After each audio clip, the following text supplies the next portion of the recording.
Shalom, Bapak, Ibu, dan saudara-saudara yang dikasihi oleh Tuhan Yesus Kristus.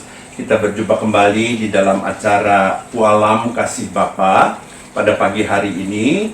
Pada pagi hari ini, kita semua akan kembali disapa oleh firman Tuhan. Bagaimana keadaan Bapak, Ibu, dan saudara-saudara pada saat ini? Saya terus berdoa kiranya damai sejahtera dari Tuhan Yesus tetap menyertai Bapak, Ibu, dan saudara-saudara. Nah, pagi hari ini saya memilih tema yang mau menekankan tentang orang percaya yang memiliki tekad. Jadi temanya memiliki tekad baja. Nah, contoh dari seorang yang memiliki tekad baja adalah cerita tentang Ezra. Jadi bacaannya terambil dari Ezra pasal 7. Ezra pasal 7 mulai dari ayat yang ke-6 sampai ayat yang ke-10. Ezra 7 ayat yang ke-6 sampai 10 yang mengatakan demikian. Ezra ini berangkat pulang dari Babel. Ia adalah seorang ahli kitab, mahir dalam Taurat Musa yang diberikan Tuhan Allah Israel, dan raja memberi dia segala yang diingininya, oleh karena tangan Tuhan Allahnya melindungi dia. Juga berangkat pulang ke Yerusalem beberapa rombongan orang Israel dan imam, orang Lewi, penyanyi, penunggu pintu gerbang, dan budak di bait Allah pada tahun ke-7 zaman Raja Artasasta. Lalu tibalah ia di Yerusalem pada bulan ke-5, yakni pada tahun ke-7 zaman raja itu. Tepat pada tanggal 1 bulan pertama, ia memulai perjalanannya pulang dari Babel, dan tepat pada tanggal 1 bulan ke-5, ia tiba di Yerusalem. Oleh karena tangan murah Allahnya itu melindungi dia. Sebab Ezra telah bertekad untuk meneliti Taurat Tuhan dan melakukannya serta mengajar ketetapan dan peraturan di antara orang Israel. Nah, nats dari Alkitab yang kita akan renungkan bersama terambil dari ayat yang ke-10. Sebab Ezra telah bertekad untuk meneliti Taurat Tuhan dan melakukannya serta mengajar ketetapan dan peraturan di antara orang Israel. Mari Bapak, Ibu, dan saudara-saudara, kita berdoa terlebih dahulu.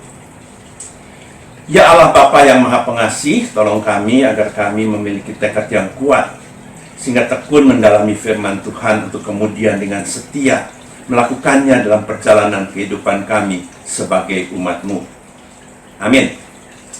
Nah, Bapak, Ibu, dan saudara yang dikasihi oleh Tuhan Yesus Kristus, sekali lagi selamat berjumpa. Semua karena anugerah Tuhan.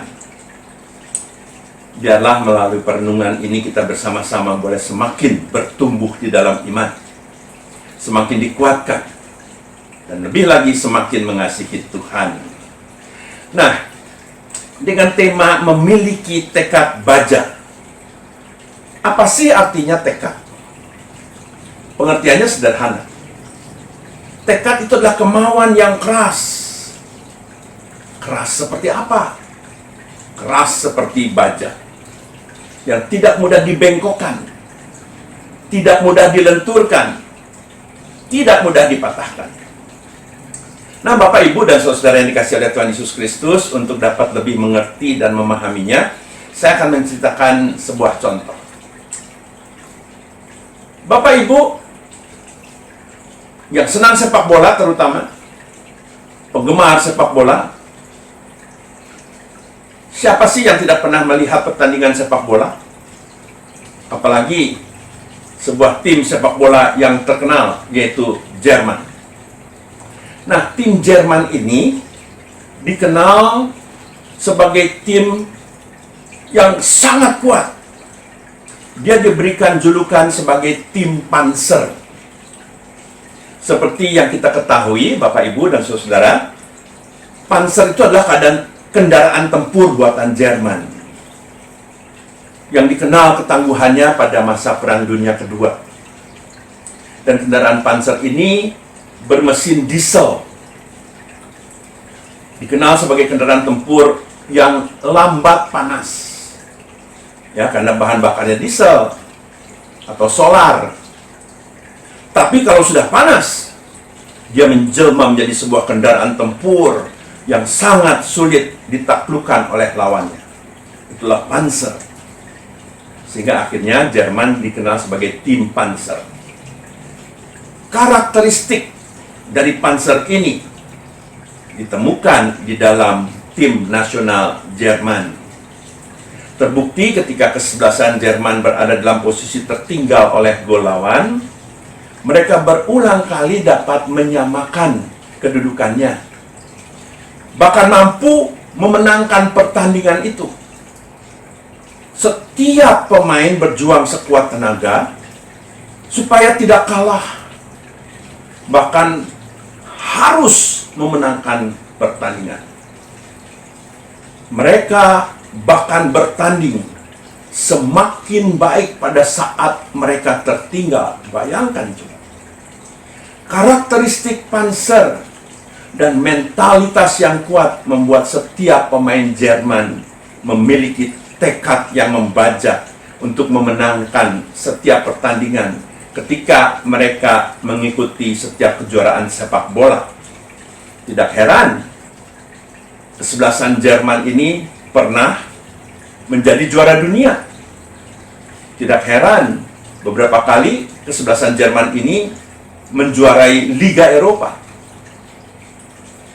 Di negara Eropa sana, kesebelasan Jerman cukup ditakuti, diperhitungkan. Tekad telah membuahkan semangat kepada para pemain Jerman untuk mencapai tujuannya yang besar, yaitu kemenangan. Nah, melihat kenyataan seperti ini, timnas dari negara-negara lain seringkali menjadi gemetar terlebih dahulu ketika harus berhadapan dengan timnas Jerman. Tidak lain, semuanya disebabkan karena tekad para pemain Jerman untuk menjadi yang terbaik dari semuanya. Nah, Bapak, Ibu, dan saudara yang dikasihi oleh Tuhan Yesus Kristus, bercermin dari contoh di atas, kita belajar bahwa hadirnya tekad dalam sebuah kehidupan akan mendorong kita mencapai sebuah kehidupan yang tidak hanya berharga, tetapi juga bermakna. Jika seorang memiliki tekad yang kuat, maka ia akan berupaya dengan sepenuh hati untuk mencapai tujuan. Sekalipun ia harus menghadapi berbagai macam tantangan. Tekad merupakan modal yang penting bagi kita semua untuk mencapai apa yang kita cita-citakan, apa yang kita harapkan, lalu apa yang kita tuju. Nah, Bapak, Ibu, dan saudara yang dikasihi oleh Tuhan Yesus Kristus, dalam bacaan kita dari Alkitab tadi, kita dapat belajar tentang tekad yang dimiliki Ezra untuk meneliti, melakukan, dan mengajarkan Taurat Tuhan kepada saudara-saudaranya orang Israel. Mengapa sampai Ezra bertekad seperti itu? Sebab pada waktu itu orang-orang Israel sudah lama tidak lagi mendengarkan pengajaran mengenai Taurat Tuhan secara utuh dan leluasa karena keterbatasan yang mereka alami di pembuangan negeri Babel. Belum lagi umat Israel memaknai peristiwa pembuangan Babel itu sebagai kegagalan mereka dalam melakukan Taurat Tuhan dalam kehidupannya. Jadi kondisi, situasi yang membuat umat Israel tidak dapat sepenuhnya menjalankan Taurat, memahami Taurat. Dan Ezra sebagai ahli kitab bertekad untuk memperdalam pemahamannya terhadap Taurat. Dia bertekad untuk melakukannya dalam kehidupan sehari-hari dan kemudian mengajarkannya kepada orang Israel. Kalau kita membaca pasal-pasal berikutnya dari kitab Ezra ini, kita melihat bahwa tekad Ezra bukan sekedar basa-basi, atau hanya berupa slogan saja. Ia berusaha mewujud nyatakan tekadnya di tengah-tengah kehidupan orang Israel. Tekad yang demikian sengaja ditumbuh kembangkan dalam diri Ezra, karena ia rindu agar umat Israel kembali menjadi suatu bangsa yang kudus dan mengasihi Tuhan. Dengan segala upaya, ia berusaha mewujud nyatakan tekadnya, walau ia harus menghadapi banyak tantangan.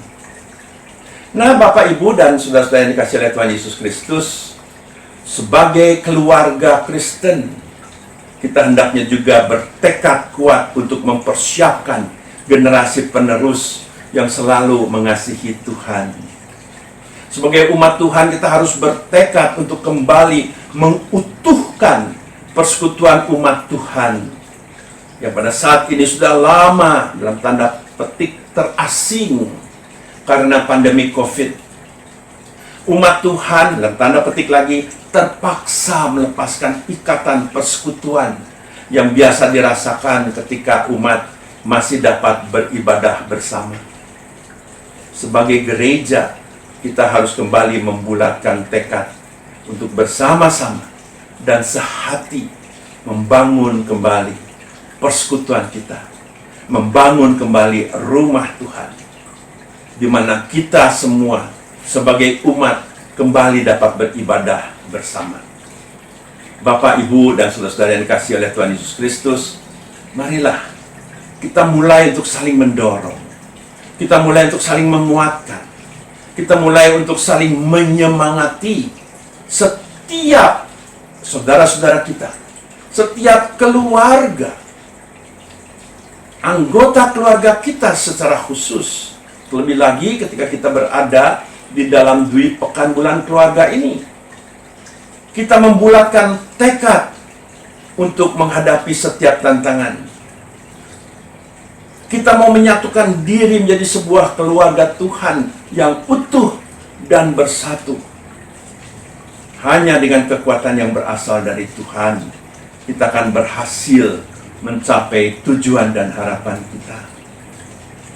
Kita boleh kembali mengalami kuasa Tuhan dalam kehidupan kita, baik sebagai keluarga maupun sebagai umat Tuhan.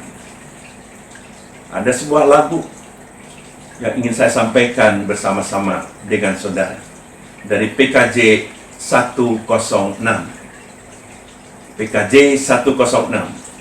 Satukan kami, ya Tuhan.